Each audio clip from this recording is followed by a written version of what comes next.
90 days. That's how long some of the most reliable used trucks in America sit on dealer lots, untouched, while buyers line up around the block for trucks with 3 times the repair history.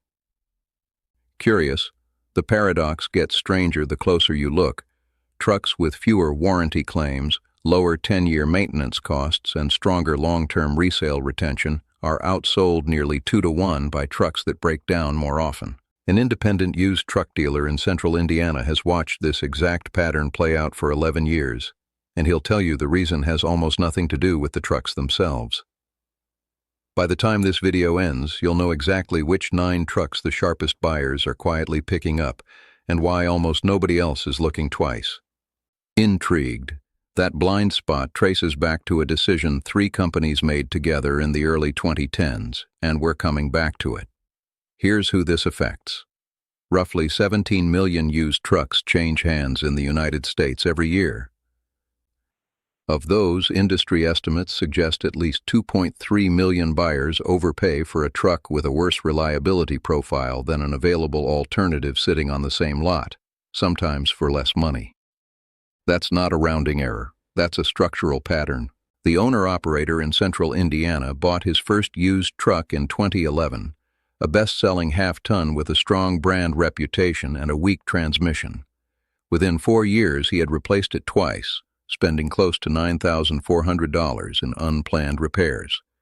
His third truck was a model most buyers passed over entirely. It's still running today, 13 years and 214,000 miles later, and he has not touched the drivetrain once. So why does the market keep pushing buyers toward the wrong trucks? The answer isn't malice. It's structure. Dealer trade-in software. The algorithms that generate the number on your trade-in offer weight brand recognition and auction velocity far more heavily than they weight long-term reliability data. A truck that sells fast at auction gets a higher book value. A truck that sells slow, even if it lasts twice as long, gets marked down, regardless of what's actually under the hood. Dealers don't build this system to deceive anyone. They built it to move inventory quickly, and reliability doesn't move inventory quickly. Perception does. That system has quietly shaped what shows up and what doesn't show up on lots across the country for over a decade. But this is only the surface layer. The real cost of that system shows up 9 sections down the line, in a number most buyers never see until it's too late. To understand how we got here, go back to the mid-2000s. Truck manufacturers were locked in a horsepower and towing capacity arms race. Bigger numbers on the window sticker, bigger engines, bigger marketing budgets. Reliability engineering quietly took a back seat to spec sheet competition. 3 trucks got caught in that shift and never recovered their reputations, even after their problems were fixed. The first was hit by a headline-grabbing recall. The stigma stuck. The engineering moved on. Toyota's second-generation Tundra, built from 2007 to 2013, inherited an unfair reputation from an earlier frame rust recall on a different generation entirely. A recall that had nothing to do with this truck's chassis. Buyers didn't check the difference, they just remembered the headline. The second truck suffered from something simpler: bad timing. The first-generation Nissan Titan launched in 2003, right as Nissan was restructuring its North American dealer network. Service quality dipped for a few critical years, and buyers blamed the truck instead of the dealership experience around it. The truck's drivetrain, a 5.6-liter V8 borrowed from Nissan's more expensive Armada, was, and still is, one of the most understressed engines ever put in a half-ton pickup. The third wasn't even marketed as a truck buyer's truck. Honda's first-generation Ridgeline, built through 2014, used a unibody frame instead of a traditional body-on-frame design. Truck culture purists dismissed it instantly. Meanwhile, it quietly posted some of the lowest lifetime repair rates Consumer Reports has ever recorded for a pickup of any generation from any manufacturer. 3 trucks, 3 separate reasons for rejection. 0 of those reasons were about long-term reliability. But here's what most people get wrong. They assume resale value tracks reliability. It doesn't. Resale value tracks perception velocity, how fast a story spreads, true or not. Now the numbers, the ones that actually matter when you're the one signing the check. 1. Toyota Tundra, 2007-2013. Average dealer asking price today, $16,800. Average 10-year maintenance cost beyond routine service, $1,900. That's less than most Americans spend on car insurance in 18 months. 2. Nissan Titan, 2004-2015. Average asking price, $11,200. The 5.6-liter V8 routinely crosses 250,000 miles without a major rebuild, a mileage figure most half-tons in this price bracket never reach. 3. Honda Ridgeline, 2006-2014. Average asking price, $9,600. Lifetime drivetrain repair incidents, under 4%, the lowest of any truck in this entire list. 4. Chevrolet Colorado/GMC Canyon Duramax Diesel, 2016-2020. Average asking price, $21,400.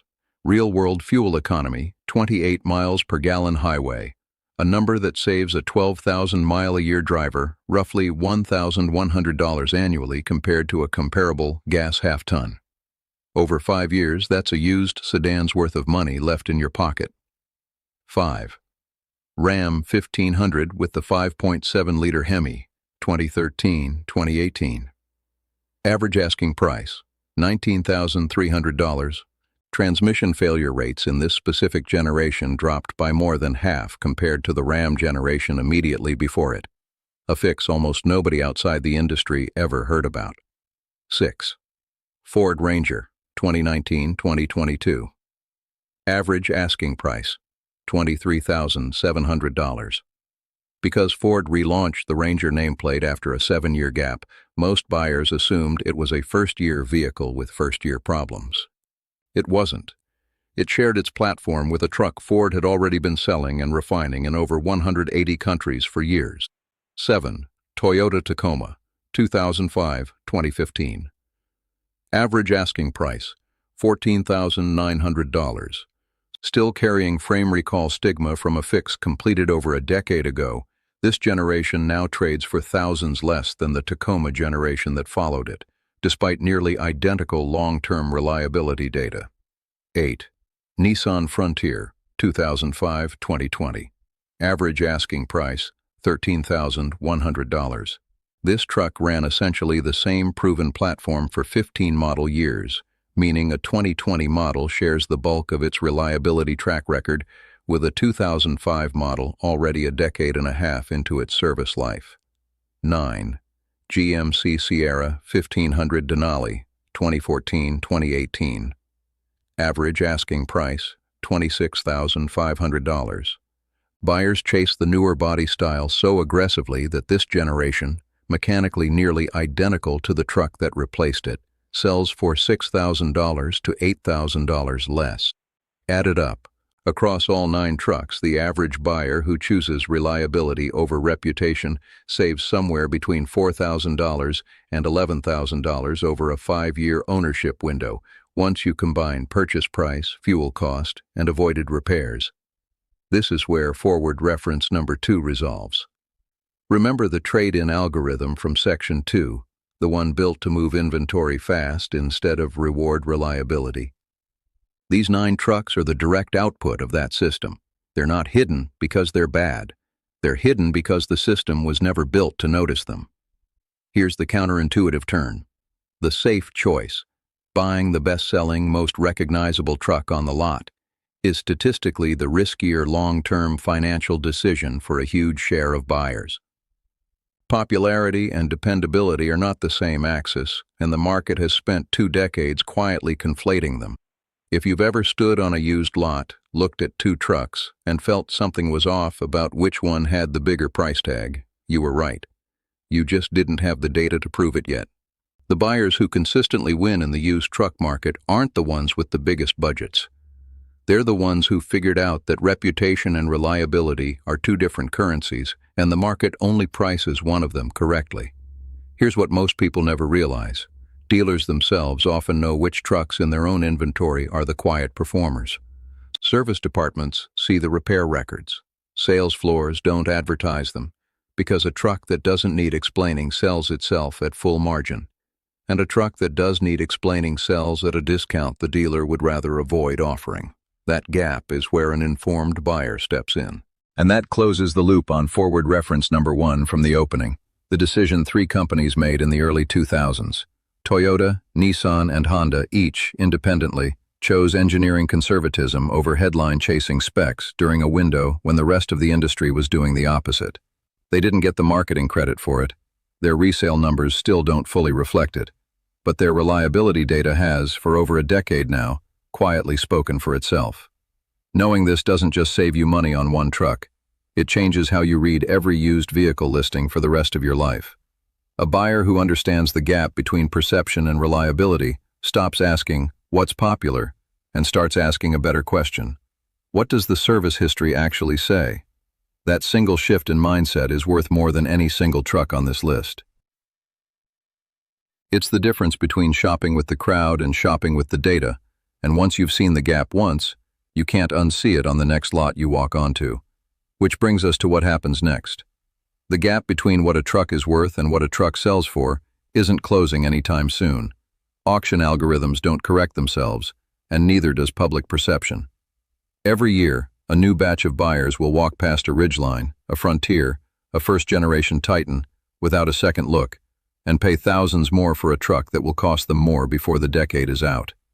Somewhere on a lot right now, one of these 9 trucks is sitting quietly under a price tag that undersells exactly what it's capable of. The only thing standing between that truck and the driveway of someone who actually understands its value is whether they knew, walking onto that lot, what to look for.